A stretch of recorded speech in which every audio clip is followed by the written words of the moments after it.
चलिए आज हम पढ़ेंगे मनुष्य में पाए जाने वाले हार्मोनों के बारे में और उनसे जो कार्य होते हैं, उनके कार्य जो होते हैं उसके बारे में। एग्जाम में मानव हार्मोन से यानी मनुष्य से निकलने वाले, मानव शरीर से निकलने वाले जो हार्मोन हैं उनके कार्य के बारे में पूछा जाता है और ये हार्मोन किस प्रकार से, किन ग्रंथियों से, कहाँ से निकलते हैं, इसके बारे में भी पूछा जाता है। तो मानव हार्मोन के बारे में हम शुरू करते हैं। पहले हार्मोन क्या है? आपको पता है कि हार्मोन एक रासायनिक पदार्थ है, रासायनिक प्रोटीन युक्त पदार्थ।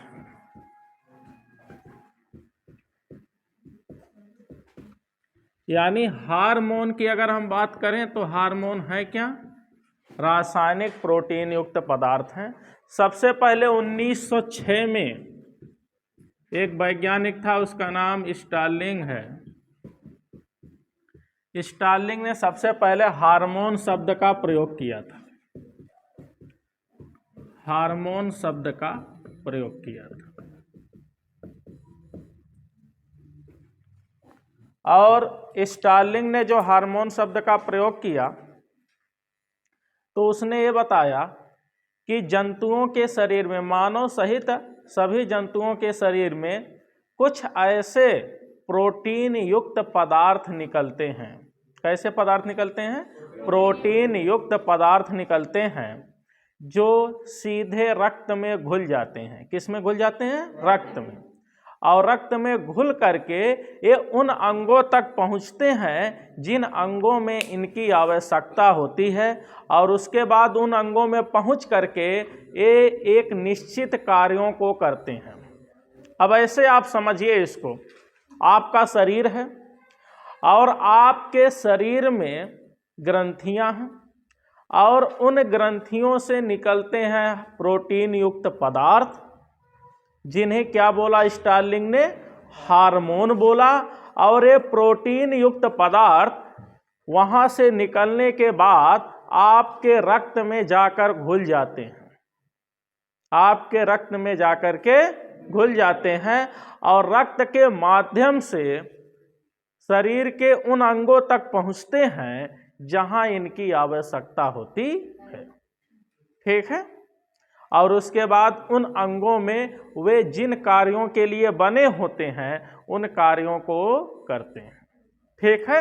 अब यहां से ऐसे देखिए, तो मानव में जो हार्मोन हैं वे स्रावित होते हैं ग्रंथियों से। कहां से? ग्रंथियों से। अब मानव शरीर में जो ग्रंथियां होती हैं वो कितने प्रकार की होती हैं इसको हम जानेंगे। तो सबसे पहले ग्रंथियों के प्रकार देखेंगे। मानव शरीर में जो ग्रंथि हैं, ग्लैंड्स हैं, वे 3 भागों में बांट दी गई। ठीक? एक बहिस्रावी ग्रंथि,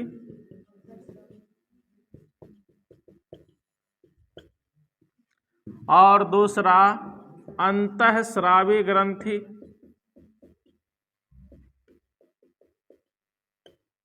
और तीसरा है मिश्रित ग्रंथि।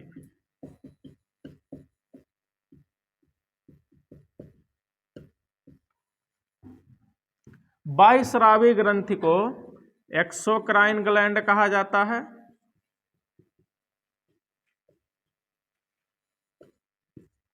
और अंतःस्रावी ग्रंथि को एंडोक्राइन ग्लैंड कहा जाता है, और मिश्रित ग्रंथि को मिक्स्ड ग्लैंड कहा जाएगा। अब यहां देखिएगा आप ध्यान से कि एक्सोक्राइन और एंडोक्राइन यानी कि बहिस्रावी और अंतःस्रावी, और तीसरा है मिश्रित ग्रंथियां। तीनों को आप पहचानेंगे कैसे?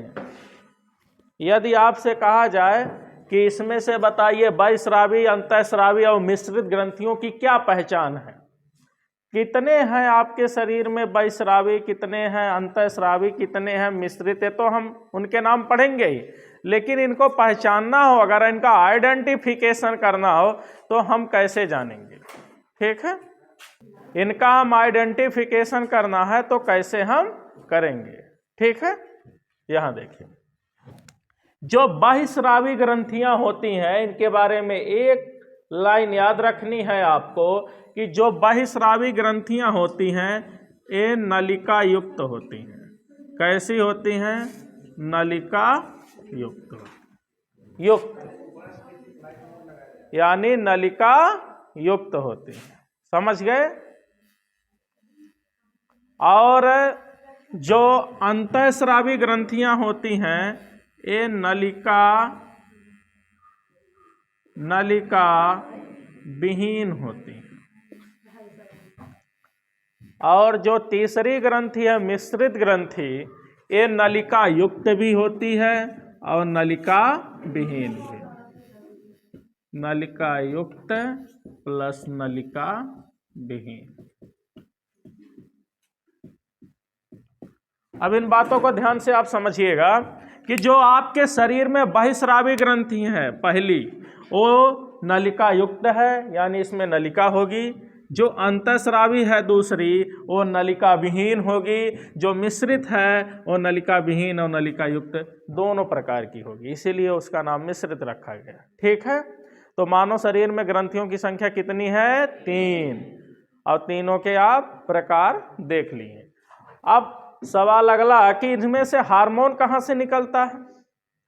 इन तीनों ग्रंथियों में से आपसे पूछा जाए निम्न में से किन ग्रंथियों द्वारा हार्मोन का स्रावण होता है, तो आप यहां देखिए, जो बहिस्रावी ग्रंथियां हैं नलिका युक्त हैं, इनसे केवल एंजाइम निकलते हैं। क्या निकलते हैं? एंजाइम। और जो अंतःस्रावी ग्रंथियां हैं जो नलिका विहीन है, इनसे निकलते हैं हार्मोन। तो हार्मोन कहाँ से निकलेगा? एंडोक्राइन ग्लैंड से, अंतःस्रावी ग्रंथि से। और जो मिश्रित है ये नलिका युक्त भी है और नलिका विहीन है, तो जाहिर सी बात है आप समझ सकते हैं इससे एंजाइम भी निकलेगा और हार्मोन दोनों। तो लिखेंगे enzyme and hormone both, enzyme तथा हार्मोन दोनों।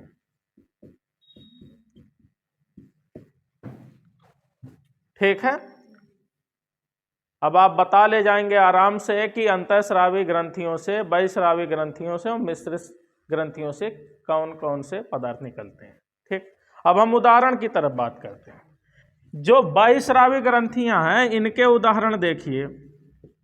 इनके उदाहरण है दुग्ध ग्रंथि,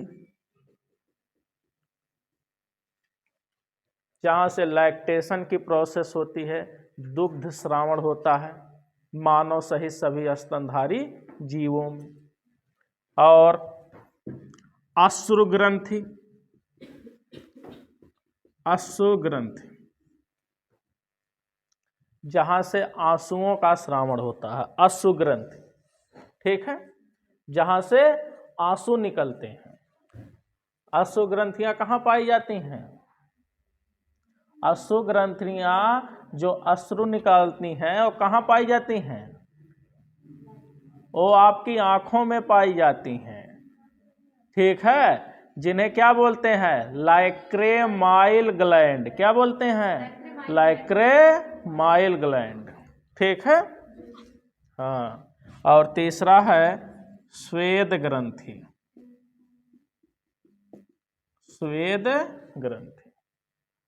ठीक है, अब दुग्ध ग्रंथि, अश्रु ग्रंथि, स्वेद ग्रंथि, इन ग्रंथियां कैसी हैं? नलिका युक्त हैं और ये बहिस्रावी हैं। और इनसे क्या निकलते हैं? एंजाइम निकलते हैं। क्या निकलते हैं? और भी बहुत सारी ग्रंथियां, जैसे आपकी आहार नाल में हम आदि लगा देते हैं, जैसे आमाशय है। ठीक है, और यकृत है, इनसे भी एंजाइम निकलते हैं। तो ये भी क्या है? बहिस्रावी ग्रंथि हैं। अब यहां देखिएगा, दुग्ध ग्रंथियों से दुग्ध का श्रावण होता है और दूध में भी एंजाइम होते हैं। अश्रु ग्रंथियों से आंसू का श्रावण होता है, आंसू निकलते हैं, आंसू में भी लाइसोजाइम नामक एंजाइम होता है। स्वेद ग्रंथियां, पसीने की ग्रंथियां इन्हें कहा जाता है। इनसे क्या निकलता है? पसीना निकलता है और उसमें भी एंजाइम होते हैं। कौन से एंजाइम होते हैं? लाइसोजाइम एंजाइम होते हैं। अशु ग्रंथियों में लाइसोजाइम एंजाइम होता है, श्वेत ग्रंथियों में भी लाइसोजाइम एंजाइम होता है। और ये लाइसोजाइम एंजाइम क्या करता है? लाइसोजाइम एंजाइम हानिकारक किसी भी प्रकार के बाहरी पदार्थ जैसे वायरस, बैक्टीरिया, अन्य पदार्थों को नष्ट करके शरीर की सुरक्षा प्रदान करता। तो आंसू निकल रहे हैं तो इसका मतलब है कि आंखों को सुरक्षा मिल रही है, समझ गए ना? और पसीना निकल रहा है तो त्वचा को सुरक्षा मिल रही है हानिकारक पदार्थों से, हानिकारक कीटाणुओं से, रोगाणुओं से।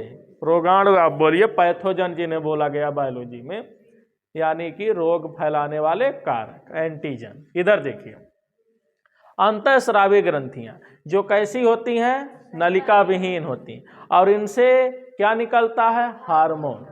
क्या निकलता? हार्मोन। हार्मोन कैसे पदार्थ हैं? प्रोटीन युक्त पदार्थ हैं। यानी जितने भी हार्मोन हो किससे बने हैं? प्रोटीन से। लेकिन सभी हार्मोन प्रोटीन होते हैं। ठीक है। अब देखिए यहाँ पे जो अंतःस्रावी ग्रंथि है यानी नलिका विहीन है, और इनसे क्या निकलने वाला है? हार्मोन निकलने वाला। मानव शरीर में ऐसी कुल 6 ग्रंथियां हैं। कितनी ग्रंथियां हैं? 6 ग्रंथियां हैं। हम 6 के नाम लिखते हैं। पहली है पीयूष ग्रंथि, ठीक है। अब पीयूष ग्रंथि से नीचे आइए, गले में आपके थायराइड ग्रंथि, थायराइड ग्रंथि। अब तीसरे पे आइए तो पैराथायराइड ग्रंथि,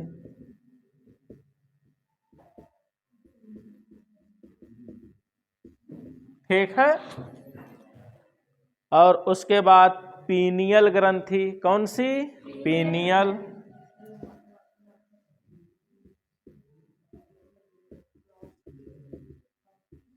पीनियल ग्रंथि। अब अगली जो ग्रंथि है थाइमस ग्रंथि, कौन सी ग्रंथि? थाइमस, थाइमस ग्रंथि। फिर अगली कौन सी ग्रंथि है? Adrenal, adrenal. 6 आपका हो गया। तो मानव शरीर में जो अंतःस्रावी ग्रंथियों की संख्या है कितनी है? 6 है। पीयूष ग्रंथि, थायराइड ग्रंथि, पैराथायराइड ग्रंथि, पीनियल ग्रंथि, थाइमस ग्रंथि और एड्रीनल ग्रंथि। Pituitary gland, thyroid gland, parathyroid, pineal gland, thymus gland and adrenal gland. यही 6 ग्रंथियां हैं आपके शरीर में अंतःस्रावी, और इन 6 ग्रंथियों से क्या निकलते हैं? हार्मोन। और ये 6 के 6 कैसी ग्रंथियां हैं? नलिका विहीन है, और इनसे श्रावण होगा केवल हार्मोन। अब इनका स्थान कहाँ है वो पढ़िए आप, ये कहाँ कहाँ पाई जाती हैं। तो पहली ग्रंथि देखिए जिसका नाम है पीयूष ग्रंथि, और पीयूष ग्रंथि का जो स्थान है वो है मस्तिष्क। कहाँ पाई जाती हैं? मस्तिष्क। अब आपसे पूछ लिया जाएगा कि पीयूष ग्रंथि स्थित होती है। अभी पीयूष ग्रंथि के बारे में डिटेल में हम पढ़ेंगे, लेकिन अब स्थान पूछ लिया जाएगा पीयूष ग्रंथि पाई जाती है, तो कहाँ पाई जाती है? मस्तिष्क में, ठीक है। और उसके बाद दूसरी ग्रंथि, अरे पीयूष ग्रंथि नहीं जानते? मास्टर ग्रंथि जिसे कहा जाता है, आपके मस्तिष्क के यही माथे पे, आगे वाले भाग पे यहीं पाई जाती है, ठीक है। अब देखिए थायराइड ग्रंथि कहाँ स्थित है? गले में। कहाँ स्थित है? गले में, ठीक है। गर्दन में भी लिख सकते हैं साधारण भाषा, ठीक है। और उसके बाद क्या है? पैराथायराइड, ये भी कहाँ स्थित है? गले में ही स्थित है। थायराइड के ठीक नीचे धंसी हुई अवस्था में, जहाँ थायराइड खत्म होगा ना उसके बाद पैराथायराइड शुरू होगा, वहाँ से नीचे धंसी हुई अवस्था में। थायराइड और पैराथायराइड में स्थान में दोनों गला है। थायराइड उभरे हुए होती है और पैराथायराइड अंदर की ओर धंसी हुई होती है। तो ये भी कहाँ पाई जाती है? गले में। ठीक है। अब तीसरा आइए, पीनियल ग्रंथि। पीनियल ग्रंथि के बारे में बहुत बार गलत कर देते बच्चे कि पीनियल ग्रंथि कहाँ पाई जाती है। ठीक है, पीनियल ग्रंथि भी मस्तिष्क में पाई जाती है। कहाँ पाई जाती है? मस्तिष्क।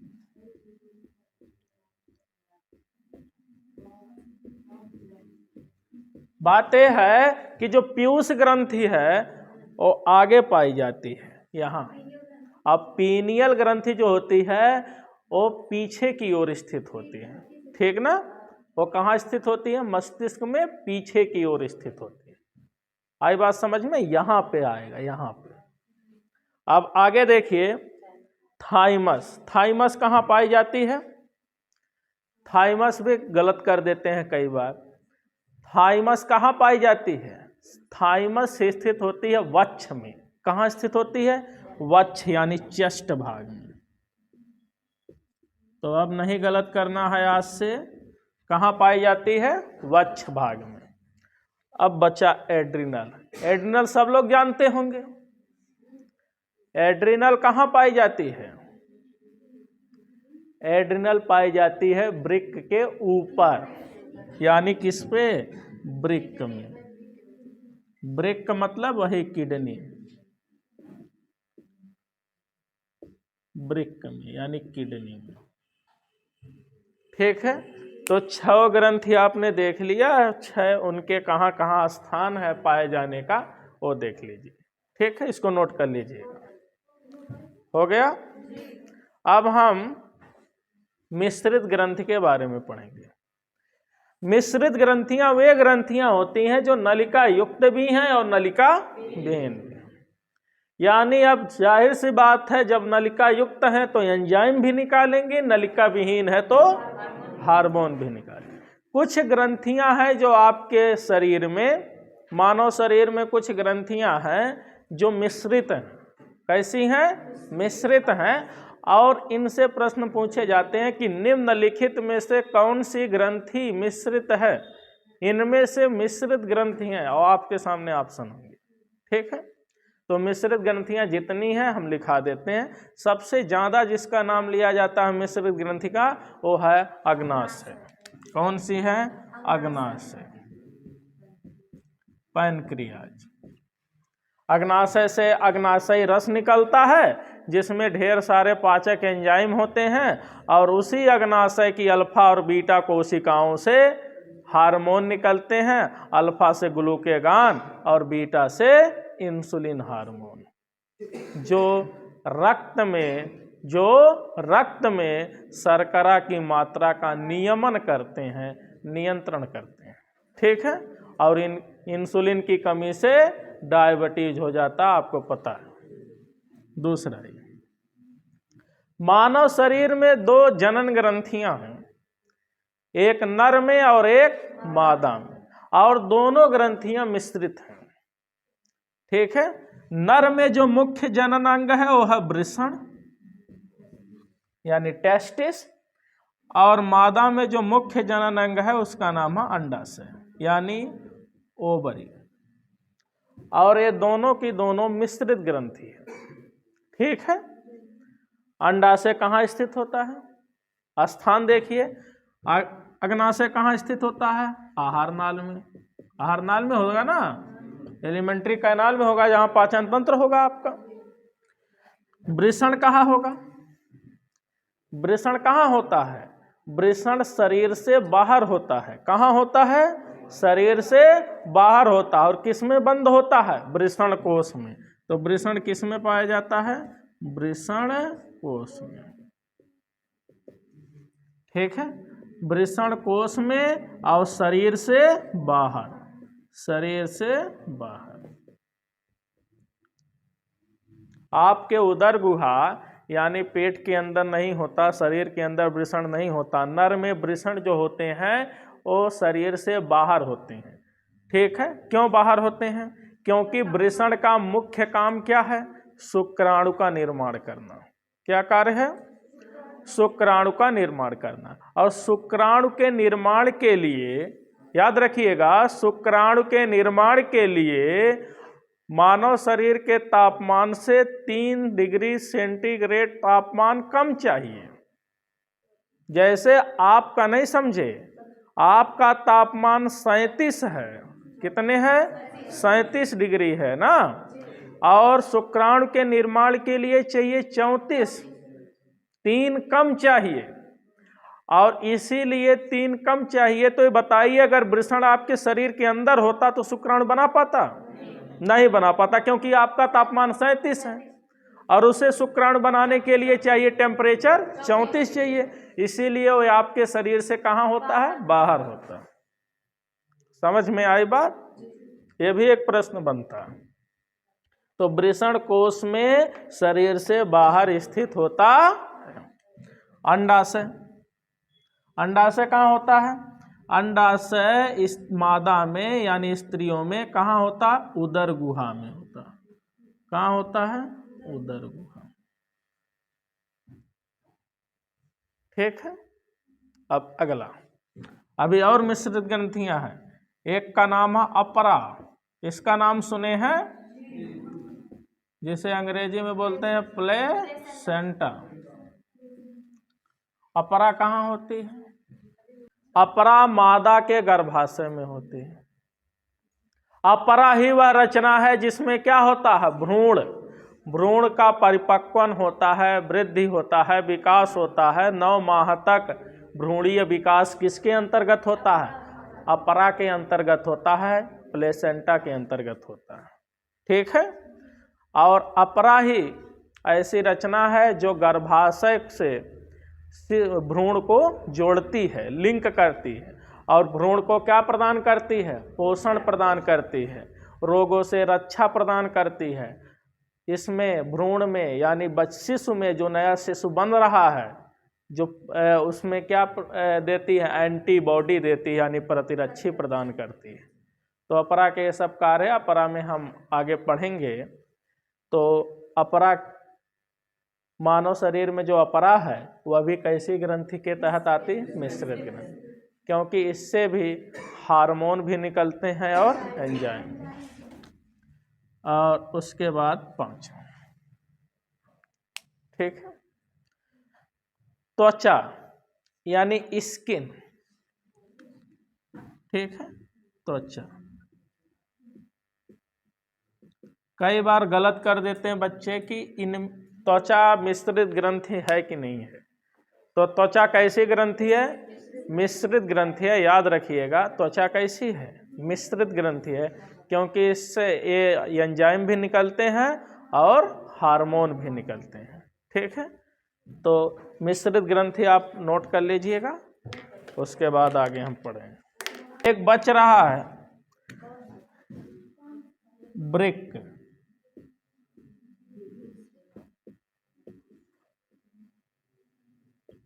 किडनी। ब्रिक एक ऐसा अंग है जो मिश्रित अंग में आता है, मिश्रित ग्रंथि में आता है, क्योंकि इससे भी एंजाइम भी निकलते हैं और हार्मोन भी निकलते हैं। जो अंतःस्रावी ग्रंथियां हैं, और मानव में अंतःस्रावी ग्रंथियों की संख्या 6 है, और इन 6 ग्रंथियों से जो हार्मोन निकलते हैं, उन हार्मोनों के बारे में और उनके कार्यों के बारे में हम पढ़ेंगे। पहली ग्रंथि है पीयूष ग्रंथि। एक एक ग्रंथि करके हम पढ़ेंगे। पीयूष ग्रंथि, ठीक है, कौन सी ग्रंथि है? पीयूष ग्रंथि। इसे पिट्यूटरी ग्लैंड कहा जाता है इंग्लिश में, और यह सबसे छोटी ग्रंथि का दर्जा मानव के शरीर में इसे ही प्राप्त है। मानव शरीर में सबसे छोटी ग्रंथि पीयूष ग्रंथि होती है। सबसे पहले कहाँ पाई जाती है? तो आपके मस्तिष्क में, कपाल गुहा के अंदर मस्तिष्क में पाई जाती है। मस्तिष्क के किस भाग में पाई जाती है? अग्र भाग में, फोर ब्रेन में, अग्र मस्तिष्क के पास पाई जाती है। और यह बहुत ही छोटी है, मटर के दाने के समान इसकी रचना होती है। जैसे मटर का दाना होता है उससे भी छोटी होती है, मतलब संरचना वैसी है। और इसका जो वजन है 0.6 ग्राम है। कितना है? 0.6 ग्राम है। तो इसका जो भार होता है वो 0.6 ग्राम, मात्र इतना ही होता है। और कहाँ स्थित है आपको पता है, मस्तिष्क में स्थित है, कपाल गुहा, ठीक है, कपाल गुहा में मस्तिष्क में स्थित है, ठीक है। और इसके 3 पिंड होते हैं, पिंड मतलब लोब, अंग्रेजी में इसे लोब्स कहते हैं और हिंदी में पिंड। 3 पिंड होते हैं, एक अग्रपिंड, अग्रपिंडक, मध्यपिंडक और तीसरा पश्चपिंडक।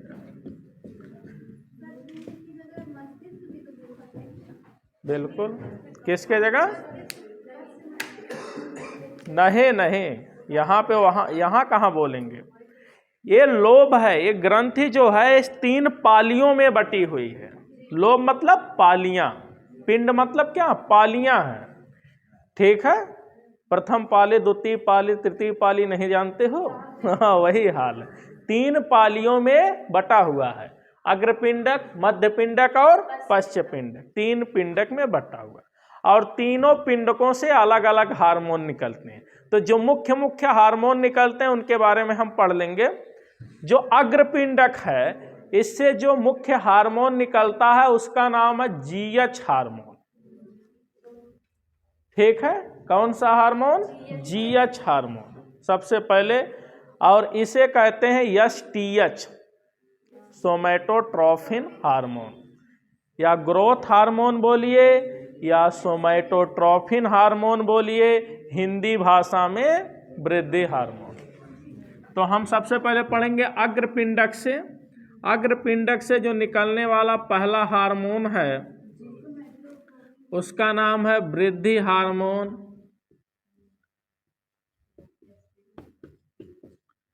ठीक है, जिसे हम जीएच हार्मोन यानी ग्रोथ हार्मोन या सोमैटोट्रोपिन हार्मोन कहते हैं, यानी एसटीएच, सोमैटोट्रोपिन हार्मोन। नाम से ही स्पष्ट है यह किस काम में आएगा? वृद्धि एवं विकास के काम में आएगा। किस काम में आएगा? वृद्धि एवं विकास के काम में, ठीक है। तो इसका कार्य हम पढ़ते हैं पहले, यानी इसका जो फंक्शन है वो पहला फंक्शन यही है कि शरीर में वृद्धि एवं विकास को बढ़ावा देना, यानी वृद्धि एवं विकास करना, ठीक है। आगे वृद्धि एवं विकास के लिए यह कौन सा कार्य कर देता है? तो वृद्धि एवं विकास, शरीर का तेजी से ग्रोथ होने लगे, इसके लिए यह प्रोटीन संश्लेषण की क्रिया को बढ़ा देता है। यह पिट्यूटरी ग्लैंड से निकलेगा, पीयूष ग्रंथ से, और जाके ब्लड में मिल जाएगा और उसके बाद प्रोटीन संश्लेषण की प्रक्रिया को बढ़ा देगा। किसमें? कोशिकाओं में। और कोशिकाओं में प्रोटीन संश्लेषण का कार्य कौन देखता है? राइबोसोम देखता है, ठीक है। तो ये क्या करेगा? प्रोटीन संश्लेषण की प्रक्रिया को बढ़ा देगा, प्रोटीन संश्लेषण को बढ़ा देता है, ठीक। अब प्रोटीन का संश्लेषण बढ़ जाएगा तो होगा क्या? कोशिकाओं में जो क्षय हो रहा है वो रुक जाएगा और कोशिका विभाजन की दर बढ़ जाएगी, ठीक ना। तो कोशिका का क्षय रुक जाएगा, कोशिका क्षय रुक जाता है और कोशिका विभाजन बढ़ जाता है, यानी सेल डिवीजन तेजी से होने लगता है कि दर, यानी जो रेट है वो बढ़ जाता है, ठीक है। ये चीज है। अब यहां देखिए, अब हम सीधे पढ़ेंगे, कार्य जान लिया आपने। अगर ये कम निकले तो, कम निकल गया तो क्या होगा? यानी कि अगर सोमैटोट्रोपिन हार्मोन जीएच हार्मोन कम निकलता है तो क्या होगा। तो स्टेप अगला है कि इसके अल्पस्रावण से, अल्पस्रावण मतलब कम निकलने से, अल्पस्रावण से क्या प्रभाव पड़ता है। हाँ बहुत अच्छे। पहला काम क्या है कि शरीर की लंबाई रुक जाएगी और व्यक्ति किसका शिकार हो जाएगा, बौनेपन का शिकार। यानी इसकी कमी से क्या हो जाता, बौनापन हो जाता, पहला काम। दूसरा काम क्या होगा, बौनेपन को क्या बोलते हैं, मिजेट्स। क्या बोलते हैं, मिजेट्स बोलते हैं। इसे भी लिख लीजिएगा, बौनेपन को क्या बोलते हैं, मिजेट्स बोलते हैं। ठीक है। दूसरे स्टेप में हम देखेंगे क्या हो जाता हो, यानी बौनापन का मतलब लंबाई में वृद्धि नहीं हो पाती है। ठीक है। अगला है साइमंड रोग हो जाता है। साइमंड रोग क्या है, साइमंड रोग, इसे देखिए आप, इसे लिख रहा है कि कोशिका का क्षय रुक जाता है और कोशिका विभाजन की दर बढ़ जाती है। अगर ये नहीं निकलेगा तो बताओ कोशिकाओं में क्षय तेजी से होने लगेगा ना, यानी कोशिकाओं में विघटन। और ये नहीं निकलेगा तो कोशिका विभाजन की दर बढ़ जाएगी कि नहीं बढ़ जाएगी, और घट जाएगी नहीं घट जाएगी। अगर ये नहीं निकलेगा तो कोशिका विभाजन की दर घट जाएगी। तो जाहिर सी बात है, जब किसी के शरीर में कोशिकाओं का क्षय होने लगेगा, कोशिकाएं नष्ट होने लगेगी और नई कोशिकाएं बन नहीं रही हैं, तो व्यक्ति बताओ, व्यक्ति में कोशिकाओं की संख्या घटेगी तो बूढ़ा होने लगेगा नहीं लगेगा। तो इसी को बोलते हैं साइमंड रोग। क्या बोलते हैं, साइमंड रोग। साइमंड रोग में क्या है कि समय से पहले ही व्यक्ति बूढ़ा हो जाता है, यानी असमय बूढ़ा होना, असमय बूढ़ा होना। समय से पहले ही व्यक्ति क्या हो जाता है, बूढ़ा हो जाता है, क्योंकि उसके शरीर में कोशिकाओं का क्षय होने लगता है। इसको बोलते हैं साइमंड रोग। ठीक है। चलिए अब देखिए, अगर ये ज्यादा निकल गया तो, यानी ये तो अल्प श्रावण से प्रभाव है। अगर अति श्रावण हो गया इसका, अति श्रावण से क्या प्रभाव होगा, तो बौना के बदले बहुत ज्यादा लंबा हो जाएगा, है ना। बौना के बदले क्या हो जाएगा, बहुत ज्यादा लंबा हो जाएगा, और जिससे क्या हो जाएगा, महाकायता आ जाएगी, शरीर बेडौल हो जाएगा, बहुत लंबा चौड़ा हो जाएगा, यानी महाकायता आ जाती है। इसे कहा जाता है महाकायता। यानी इसमें लिखेंगे आप, शरीर पूरी तरह बेडौल हो जाता है। शरीर क्या हो जाता है, बेडौल हो जाता है, यानी बहुत ज्यादा लंबा चौड़ा मोटा हो जाता है। हाँ, लंबा भी हो जाएगा, मोटा भी हो जाएगा, चौड़ा भी हो जाएगा, सब हो जाता है। ठीक है। और इसी को कहा कहते हैं महाकायता। कभी कभी इतना ज़्यादा लंबाई हो जाती है ना कि हड्डियाँ बहुत लंबी हो जाती है, अस्थियाँ ज़रूरत से ज़्यादा लंबी हो जाती हैं। ठीक है। जैसे एक्रोमीगैली एक डिसीज हो जाती है इससे। एक्रोमीगैली में हड्डियाँ इतनी ज़्यादा बड़ी बड़ी हो जाती हैं कि चेहरों पे हड्डियाँ दिखने लगती हैं। एक्रोमीगैली, एक्रोमीगैली में क्या होता है ना, लिख लीजिए मन के हैं, एक्रोमीगैली,